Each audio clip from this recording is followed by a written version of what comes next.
ফুলের পাপড়ি ছুঁয়ে ছেলের প্রেমের কথা শুনলাম। আমি হতভম্ব হয়ে গেলাম যখন সে বলল, মা, এই ফুলগুলো যেমন তোমার যত্নে ফুটেছে, তেমনি আমার প্রেম তোমার জন্য ফুটে আছে। আমি ছোট থেকেই তোমাকে স্ত্রী হিসেবে দেখি। বিয়ে করো আমাকে, আমরা নতুন জীবন শুরু করি গি। সকালে ফুলের টবে পানি দিচ্ছিলাম বারান্দায়। সূর্যের আলো পড়েছিল টবের গোলাপগুলোতে। শিশির ভেজা পাতা আলো ঝলমল করছিল। ছেলে কফি হাতে এসে পাশে দাঁড়াল। তার চুল এলোমেলো, সবে ঘুম থেকে উঠেছে। বাবা অফিসে চলে গেছে, আমরা দুজন বাড়িতে। ছেলে কফিতে চুমুক দিতে দিতে ফুলগুলো দেখছিল। আমি পানি দিচ্ছিলাম টবে টবে। জলের স্প্রেয়ার ধরে ছিটিয়ে দিচ্ছিলাম। ফুলের সুগন্ধে চারপাশ ভরে উঠেছিল। ছেলে হঠাৎ একটা গোলাপের পাপড়ি ছুঁয়ে এই কথাগুলো বলল। জলের স্প্রেয়ার আমার হাত থেকে পড়ে গেল। শরীরে যেন বিদ্যুৎ খেলে গেল। আমার নিজের সন্তান, যাকে আমি 10 মাস পেটে ধারণ করেছি, সে আমাকে প্রেমের প্রস্তাব দিচ্ছে। ঠিক। কি বলছো তুমি? আমি তীব্র গলায় বললাম। এসব ভাবনা মন থেকে দূর করক। আমি চেষ্টা করেছি, মা, ছেলে আমার কাছে এলো। কিন্তু পারি না। আমি তোমাকে স্ত্রী হিসেবে চাই। এই গল্পটি সম্পূর্ণ শুনলে আপনাদের পানি অটোমেটিক বের হয়ে যাবে, সো যত দ্রুত সম্ভব হাতের কাছে টিস্যু নিয়ে বসে পড়ো। বিছানার চাদর যেন নষ্ট না হয় সেটা সম্পূর্ণ খেয়াল রাখার অনুরোধ জানিয়ে গল্পটি এখন শুরু করব। তার আগে সর্বশেষ অনুরোধ, দয়া করে এমন পানি বের করার গল্প নিয়মিত শুনতে আমাদের চ্যানেলটি সকলেই সাবস্ক্রাইব করুন। ধন্যবাদ। হ্যালো বন্ধুরা, আমার নাম অঞ্জলি মিত্র। আমার বয়স 42 বছর। আমার স্বামীর নাম দেবাশিস মিত্র, বয়স 45 বছর। আমাদের 2 সন্তান, অভিজিৎ আর সুপ্রিয়া। অভিজিৎ 19 বছর বয়সী, কলেজে পড়ে। সুপ্রিয়া 12 বছর বয়সী, স্কুলে যায়। আমাদের পরিবারের সব সময় হাসি আনন্দ থাকত। অভিজিৎ যখন ছোট ছিল তখন থেকেই সে একটু অন্যরকম। স্কুলের বন্ধুদের সাথে মেলামেশা কম করত, বেশিরভাগ সময় বই নিয়ে বসে থাকত। অন্য বাচ্চারা যখন খেলাধুলা করত তখন সে একা বসে কোনো পুরনো বই পড়ত। যখন জিজ্ঞেস করতাম, অভি, তুমি কি খেলবে না, সে শুধু হাসত আর বলত, মা, এই বইগুলো খেলার থেকেও মজার। আমরা বসবাস করি কলকাতার একটা পুরনো বাড়িতে।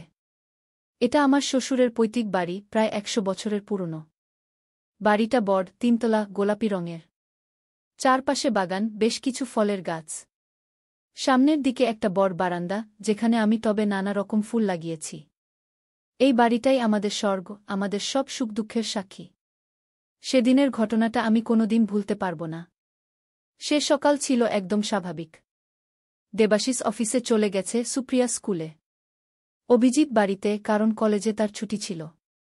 আমি রোজকার মতো বারান্দায় ফুলগুলোতে পানি দিচ্ছিলাম। অভিজিৎ ঘুম থেকে উঠে একটা মগে কফি নিয়ে এসে দাঁড়াল।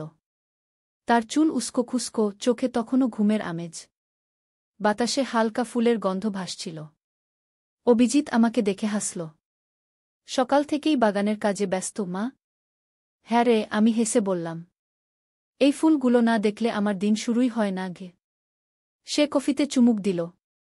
তোমার হাতের ছোঁয়া পেয়ে এরা এত সুন্দর ফুটে ওঠে গি। আমি তখন গোলাপগুলোতে পানি দিচ্ছিলাম। এরা আমার বাচ্চাদের মতো। প্রতিদিন যত্ন না নিলে বাঁচে না গি। হঠাৎ অভিজিৎ একটা গোলাপ ফুলের পাপড়ি ছুঁল। তারপর সেই ভয়ঙ্কর কথাগুলো বলল। আমি পানি দেওয়া থামিয়ে ওর দিকে তাকালাম। কি বললি তুই? মা, আমি তোমাকে স্ত্রী হিসেবে চাই, সে আবার বলল। আমি জানি এটা অস্বাভাবিক, কিন্তু আমি আর নিজেকে সামলাতে পারছি না গে। আমি স্প্রেয়ার ফেলে দিয়ে একপাশে সরে গেলাম। অভিজিৎ, এসব কি পাগলামি করছিস? এই চিন্তাগুলো মাথা থেকে বের করে দে গি। সে আমার দিকে এগিয়ে এলো। মা, আমি চেষ্টা করেছি, কিন্তু পারি না গি। আমি কাঁপতে কাঁপতে বললাম, তুই আমার ছেলে। আমি তোকে জন্ম দিয়েছি। কি করে এমন ভাবনা মাথায় আসে? ঠিক তখনই আমাদের বাড়ির দরজায় জোরে জোরে কড়া নাড়ার শব্দ হল। কে যেন খুব জোরে দরজায় ধাক্কা দিচ্ছিল। আমি অভিজিৎকে আর কিছু বলার সুযোগ না দিয়ে দ্রুত নেমে গেলাম দরজা খুলতে। মনে হচ্ছিল যেন এই বিপদ থেকে কেউ আমাকে উদ্ধার করতে এসেছে। দরজা খুলতেই দেখি একজন মহিলা দাঁড়িয়ে আছেন। প্রায় 60 বছর বয়স হবে। পরনে সাদা শাড়ি, মাথার চুল সাদা, চোখে একটা পুরনো চশমা। আমি তাকে কখনো দেখিনি। অঞ্জলি মিত্র, তিনি জিজ্ঞেস করলেন। হ্যাঁ, আমি অঞ্জলি, আমি বললাম। আপনি কে? আমার নাম ইন্দ্রাণী চক্রবর্তী, তিনি বললেন। আমাকে আসতে হবে। এখানে বিপদ আসছে গু। আমি বিস্মিত হয়ে জিজ্ঞেস করলাম, কি বিপদ? আপনি কি বলতে চাচ্ছেন? তার চোখে ভয়ের ছাপ। তোমার ছেলে অভিজিৎ ঠিক আছে তো? আমি চমকে উঠলাম। আপনি কেন জিজ্ঞেস করছেন? আপনি অভিজিৎকে চেনেন? আমি তোমাদের সবাইকে চিনি, তিনি বললেন। এই বাড়িটাকেও চিনি। এখানে যা ঘটেছে তা আবার ঘটতে যাচ্ছে গি। তার কথায় আমার শরীরে কাঁটা দিয়ে উঠল। কি ঘটেছে? আপনি কি বলতে চাচ্ছেন? তিনি চারপাশে তাকালেন, যেন কেউ আমাদের শুনতে পায় কিনা দেখছেন। তারপর ফিসফিস করে বললেন, এই বাড়িতে একটা অভিশাপ আছে। প্রতি 40 বছর পর পর এটা জেগে ওঠে। এবার তোমার ছেলে অভিজিৎ তার শিকার হতে যাচ্ছে গি। আমি হতভম্ব হয়ে গেলাম। অভিশাপ? কিসের অভিশাপ? আপনি পাগল হয়েছেন নাকি? তোমার ছেলের আচরণ কি স্বাভাবিক আছে? ইন্দ্রাণী জিজ্ঞেস করলেন। আমি থমকে গেলাম। অভিজিৎ সেই যে ভয়ঙ্কর কথাগুলো বলেছে। ইন্দ্রাণী বুঝতে পারলেন। দেখো, তোমার ছেলে অস্বাভাবিক আচরণ করছে, তাই না? তোমাকে প্রেম নিবেদন করেছে, বিয়ের প্রস্তাব দিয়েছে। আমার চোখ বড় বড় হয়ে গেল। আপনি কি করে জানলেন? কারণ এটাই অভিশাপের প্রথম লক্ষণ, তিনি বললেন। 40 বছর আগেও এমনটাই হয়েছিল। আরও 40 বছর আগেও। আমি কাঁপতে শুরু করলাম। আপনি কি বলতে চাচ্ছেন যে আমার ছেলে গু? তোমার ছেলে অভিশপ্ত নয়, বাড়িটা অভিশপ্ত, ইন্দ্রাণী ব্যাখ্যা করলেন। এই বাড়িতে একটা প্রেতাত্মা আছে যে প্রতি 40 বছর পর পর জেগে ওঠে। সে বাড়ির যুবক সদস্যকে পেয়ে বসে তার মধ্যে ঢুকে যায়, তার মাকে প্রেম নিবেদন করাতে শুরু করে। কি?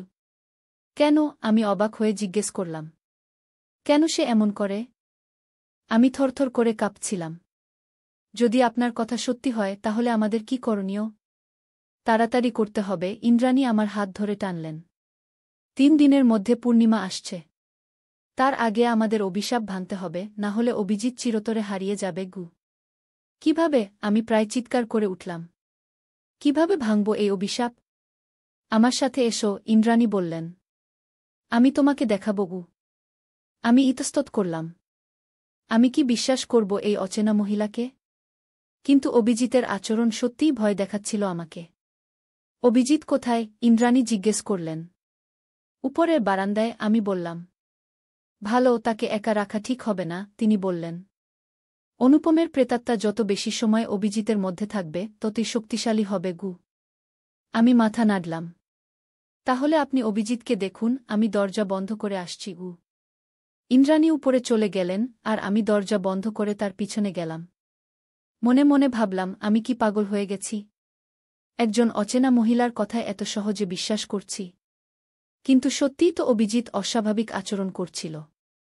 আর ইন্দ্রাণী কিভাবে জানলেন সে আমাকে কি বলেছে? বারান্দায় ফিরে এসে দেখি ইন্দ্রাণী আর অভিজিৎ পাশাপাশি দাঁড়িয়ে আছে। অভিজিৎ যেন অন্যমনস্ক, তার দৃষ্টি শূন্য, চোখ কালো হয়ে আছে। কি হয়েছে ওর? আমি ভয়ে চেঁচিয়ে উঠলাম। ঠিক আছে, ভয় পেও না, ইন্দ্রাণী বললেন।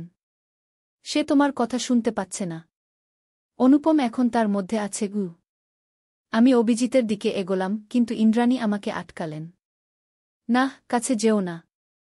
বিপজ্জনক হতে পারে। আমার ছেলে কি ঠিক আছে? আমি জিজ্ঞেস করলাম, চোখে জল এসে গেছে। এখনও আছে, কিন্তু সময় কম, ইন্দ্রাণী বললেন। পূর্ণিমার রাতে অনুপম তার শক্তির চূড়ান্ত পর্যায়ে পৌঁছাবে। তখন সে অভিজিতের শরীর পুরোপুরি দখল করবে, আর অভিজিৎ চিরতরে হারিয়ে যাবে গু। আমরা কি করতে পারি? আমি জিজ্ঞেস করলাম। আমাদের অনুপমের মূল অভিশাপের কারণ খুঁজে বের করতে হবে, ইন্দ্রাণী ব্যাখ্যা করলেন। এই বাড়িতে কোথাও লুকিয়ে আছে তার রহস্য। প্রতিবার সে ফিরে আসে কারণ তার অতৃপ্ত আত্মা শান্তি পায়নি গি। কিভাবে খুঁজব? আমি জিজ্ঞেস করলাম। প্রথমে আমাদের এই বাড়ির ইতিহাস জানতে হবে, ইন্দ্রাণী বললেন। তুমি কতটুকু জানো? আমি মাথা নাড়লাম। খুব বেশি নয়। এটা আমার শ্বশুরের পৈতৃক বাড়ি। এর আগে কার ছিল, কখন তৈরি হয়েছিল, এসব আমরা জানি না গি। তোমার শ্বশুর কোথায়? তিনি জিজ্ঞেস করলেন। তারা দুজনেই মারা গেছেন প্রায় 5 বছর আগে, আমি বললাম। ইন্দ্রাণী একটা দীর্ঘশ্বাস ফেললেন। তাহলে আমাদের অন্য উপায় খুঁজতে হবে। তোমাদের বাড়িতে পুরনো কোনো জিনিস আছে? ডায়েরি, চিঠি, পুরনো ছবি? আমি মনে করার চেষ্টা করলাম। হ্যাঁ, আছে। আমার শ্বশুর মারা যাওয়ার পর আমরা তার জিনিসপত্র একটা পুরানো ট্রাঙ্কে রেখে দিয়েছি। সেটা ছাদে আছে গি। চলো, দেখতে হবে, ইন্দ্রাণী বললেন। আমি অভিজিতের দিকে তাকালাম। সে তখনও সেখানে দাঁড়িয়ে আছে, শূন্য দৃষ্টিতে তাকিয়ে। ওকে কি একা রাখা ঠিক হবে? ঠিক আছে, এখন সে কোথাও যাবে না, ইন্দ্রাণী বললেন। অনুপম এখনও পুরোপুরি শক্তিশালী হয়নি। চলো, সময় নষ্ট করা যাবে না গি। আমরা ছাদে গেলাম। একপাশে একটা পুরনো ট্রাঙ্ক ছিল। আমরা সেটা খুললাম। মধ্যে নানা রকম পুরনো জিনিস, কিছু চিঠি, পুরনো ফটো অ্যালবাম, কাগজপত্র। ইন্দ্রাণী তাড়াতাড়ি সবকিছু ঘেঁটে দেখতে লাগলেন। কিছু পেলে আমাকে দেখাও, তিনি বললেন। আমি একটা পুরনো ফটো অ্যালবাম খুললাম। তাতে কয়েকটা পুরনো ছবি ছিল, সম্ভবত 1960-70 দশকের।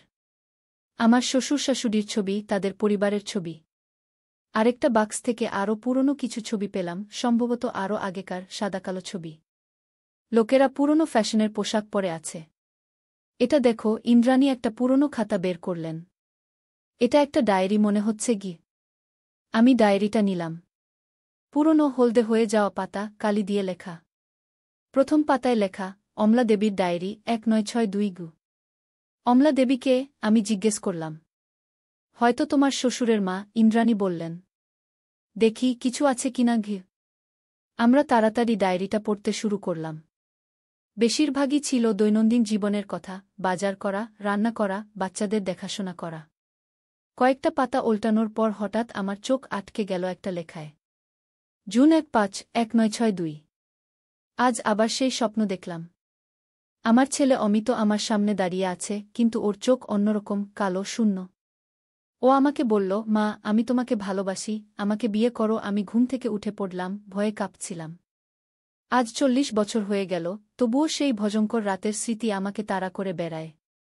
ডবলুর কাছে সব বললাম, কিন্তু তিনি যথারীতি হাসলেন। বললেন, এটা শুধু দুঃস্বপ্ন। তিনি জানেন না এটা সত্যি। এই বাড়িটা অভিশপ্ত।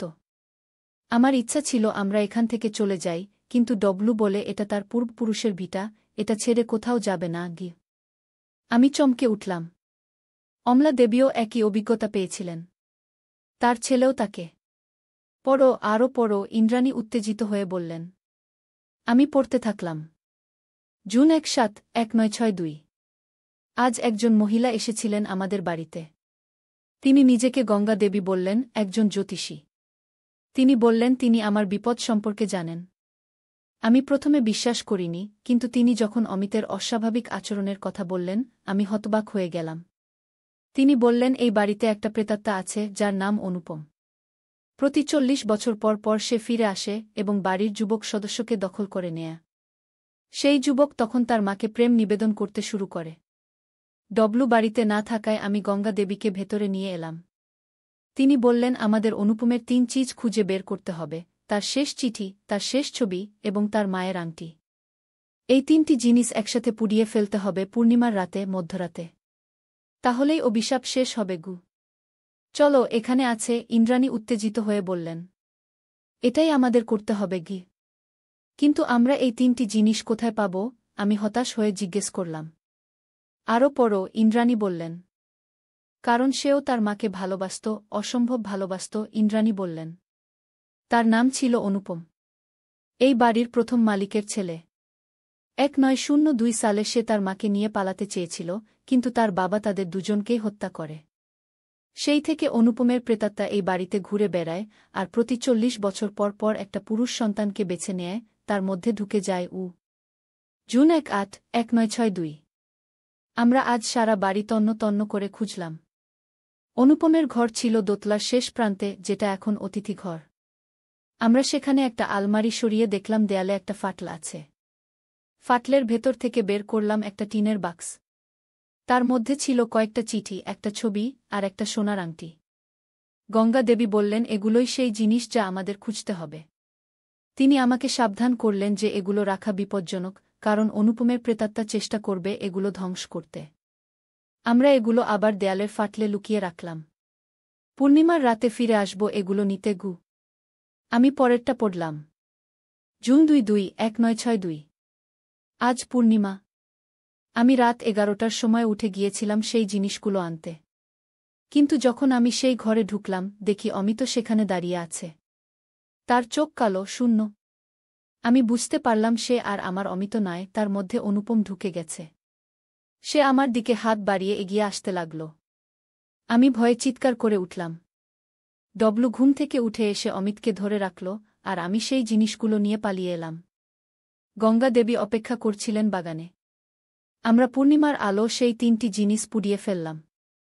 অমিত তখন জোরে চিৎকার করে উঠল, তার শরীর থেকে যেন একটা কালো ছায়া বেরিয়ে গেল, আর সে অচেতন হয়ে পড়ে গেল।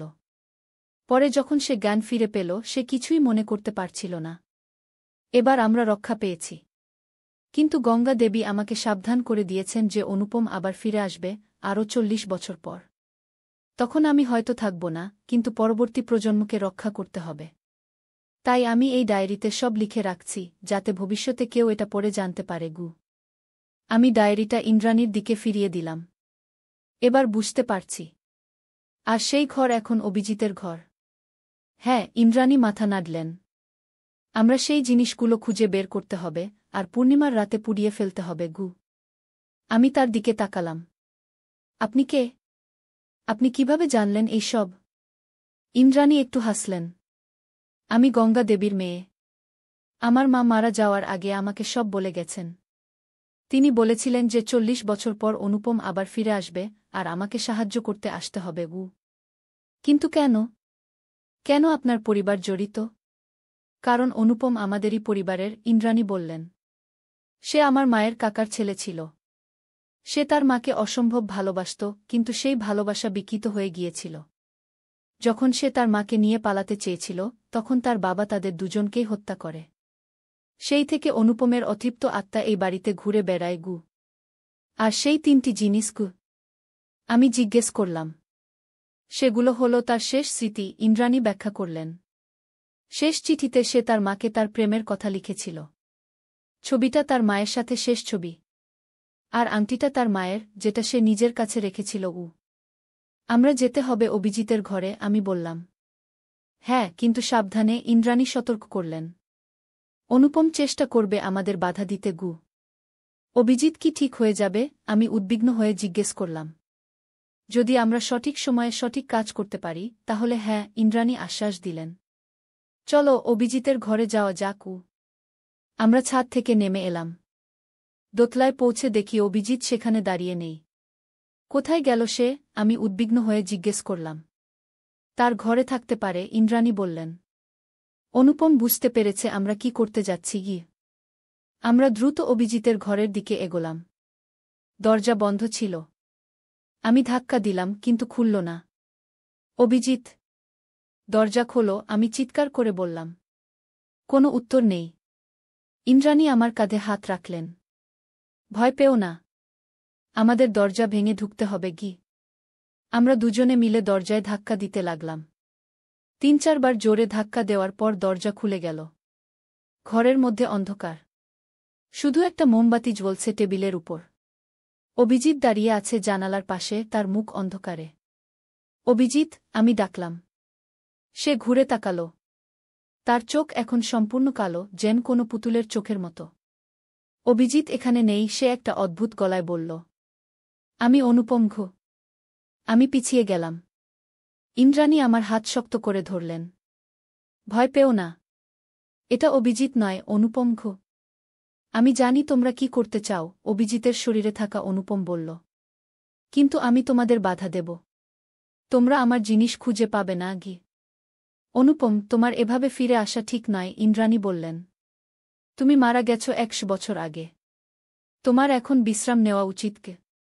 না, আমি আমার মাকে ফিরে পেতে চাই, অনুপম চিৎকার করে উঠল। আমি তাকে ভালোবাসতাম, আমরা একসাথে থাকতে চেয়েছিলাম। কিন্তু আমার বাবা। তোমার মাও মারা গেছেন, ইন্দ্রাণী শান্ত গলায় বললেন। তিনি অপেক্ষা করছেন তুমি শান্তি পাও। এইভাবে অন্যদের কষ্ট দিয়ে তুমি নিজেও শান্তি পাচ্ছ না। আমি শান্তি চাই না। আমি প্রতিশোধ চাই, অনুপম আবার চিৎকার করল। তার চোখ থেকে কালো অশ্রু গড়িয়ে পড়ছে। আলমারি সরাও, ইন্দ্রাণী আমাকে ফিসফিস করে বললেন। দেয়ালের ফাটল খুঁজে বের করো। আমি ধীরে ধীরে ঘরের একপাশের আলমারির দিকে এগোলাম। অভিজিতের শরীরে থাকা অনুপম আমার দিকে তাকিয়েছিল, কিন্তু নড়ছিল না। আমি তোমার ব্যথা বুঝতে পারি, অনুপম, ইন্দ্রাণী বললেন, তার মনোযোগ আকর্ষণ করে। তোমার বাবা তোমার সাথে অন্যায় করেছিলেন। কিন্তু এইভাবে অন্যদের কষ্ট দিয়ে কি তুমি শান্তি পাবে? আমি আলমারি সরাতে শুরু করলাম। ভারী, কিন্তু ধীরে ধীরে সরতে লাগল। আলমারি সরানোর পর আমি দেখলাম দেয়ালে একটা ফাটল আছে, ঠিক যেমনটা ডায়েরিতে লেখা ছিল। থামো, অনুপম চিৎকার করে উঠল। সে আমার দিকে ধাবিত হল। ইন্দ্রাণী তার সামনে দাঁড়িয়ে গেলেন। চলে যাও, অনুপম। ছেড়ে দাও এই ছেলেকে। না, আমি যাব না, অনুপম আবার চিৎকার করল। আমি দেয়ালের ফাটলে হাত ঢুকিয়ে দিলাম।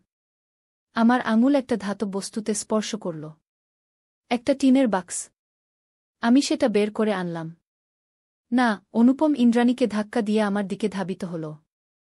আমি বাক্সটা খুললাম। ভেতরে একটা পুরনো চিঠি, একটা শীর্ণ ছবি আর একটা সোনার আংটি। এই বাক্সটা, ইন্দ্রাণী চিৎকার করে উঠলেন। এটা নিয়ে পালাও। আমি বাক্সটা নিয়ে দৌড়ে দরজার দিকে গেলাম, কিন্তু অভিজিতের শরীরে থাকা অনুপম আমার আগে সেখানে পৌঁছে গেল, আমার পথ আটকে দিল। তুমি আমার জিনিস নিতে পারবে না, অনুপম গর্জন করে উঠল। তার চোখ থেকে কালো অশ্রু পড়ছে, তার হাত কাঁপছে। অভিজিৎ, আমি জানি তুমি আছো ওখানে, আমি চিৎকার করে উঠলাম। তোমার শরীর থেকে অনুপমকে বের করে দাও। অভিজিতের শরীর কাঁপতে লাগল, যেন দুটো শক্তি লড়াই করছে। মা, সাহায্য করো। একটা ক্ষীণ আওয়াজ বেরিয়ে এলো। অভিজিৎ, আমি আবার চিৎকার করে উঠলাম। তুমি পারবে, আমি জানি তুমি পারবে। না, অনুপমের কণ্ঠ ফিরে এলো। আমি যাব না। ইন্দ্রাণী এগিয়ে এসে অভিজিতের কাঁধে হাত রাখলেন। অনুপম, তোমার মা চান তুমি শান্তি পাও। তিনি তোমার জন্য অপেক্ষা করছেন। এইভাবে আটকে থেকে তুমি নিজেই নিজেকে কষ্ট দিচ্ছ। অভিজিতের শরীর কাঁপতে লাগল। তার মুখের অভিব্যক্তি বদলাতে লাগল, যেন দুটো ব্যক্তিত্ব লড়াই করছে। তোমার মা তোমাকে ভালোবাসতেন, ইন্দ্রাণী আবার বললেন। তিনি চান তুমি শান্তি পাও। তোমার বাবার প্রতি রাগ রেখে তুমি নিজেই আটকে আছো। অভিজিৎ হঠাৎ হাঁটু গেড়ে বসে পড়ল। তার হাত দিয়ে মাথা চেপে ধরল, যেন অসহ্য যন্ত্রণা হচ্ছে। আমি বাক্সটা নিয়ে দৌড়ে ঘর থেকে বেরিয়ে গেলাম। অঞ্জলি, বাগানে যাও, ইন্দ্রাণী চিৎকার করে বললেন। আমি অভিজিৎকে নিয়ে আসছি। আমি দৌড়ে নিচে নেমে গেলাম, বাগানে গিয়ে দাঁড়ালাম। আকাশে পূর্ণিমার চাঁদ উঠেছে, চারপাশ আলোকিত। আমি বাক্সটা খুললাম। ভেতরে ছিল একটা পুরনো কাগজে লেখা চিঠি। ছবিটা সাদাকালো, একজন মহিলার, যার পাশে একটা যুবক দাঁড়িয়ে আছে, সম্ভবত অনুপম আর তার মা। আংটিটা সোনার, তার উপর একটা নীল পাথর বসানো। পিছন থেকে চিৎকারের শব্দ শুনে আমি পিছনে তাকালাম। ইন্দ্রাণী অভিজিৎকে ধরে নিয়ে আসছেন। অভিজিৎ তখনও ছটফট করছে, চেঁচাচ্ছে। দ্রুত, ইন্দ্রাণী চিৎকার করে বললেন। আগুন জ্বালাও। আমি তাড়াতাড়ি কিছু শুকনো পাতা আর কাঠ জড়ো করলাম, তারপর একটা দেশলাই জ্বালিয়ে আগুন ধরালাম। এখন, ইন্দ্রাণী চিৎকার করে বললেন। ওই জিনিসগুলো আগুনে ফেলে দাও। আমি প্রথমে চিঠিটা আগুনে ফেললাম। সেটা দপ করে জ্বলে উঠল। তারপর ছবিটা, সেটাও জ্বলতে লাগল। শেষে আংটিটা আগুনে ফেললাম। অভিজিৎ প্রচণ্ড চিৎকার করে উঠল। তার শরীর থেকে একটা কালো ধোঁয়ার মতো জিনিস বেরিয়ে আসতে লাগল। ধোঁয়াটা ঘুরপাক খেতে খেতে উপরে উঠে গেল, একটা চিৎকার শোনা গেল, তারপর সবকিছু শান্ত হয়ে গেল। অভিজিৎ অচেতন হয়ে পড়ে গেল। আমি ছুটে গিয়ে তাকে ধরলাম। অভিজিৎ, অভিজিৎ। ধীরে ধীরে সে চোখ খুলল। তার চোখ আবার স্বাভাবিক হয়ে গেছে। মা, কি হয়েছে? আমি তাকে জড়িয়ে ধরলাম, কান্না পেয়ে গেল। কিছু না, বাবা। তুমি ঠিক আছো? ইন্দ্রাণী আমাদের পাশে বসলেন। অনুপম চলে গেছে। অভিশাপ ভেঙে গেছে। আমি তার দিকে তাকালাম। আপনি কি নিশ্চিত? তিনি মাথা নাড়লেন। হ্যাঁ। এবার আমরা সবাই মুক্ত। অনু,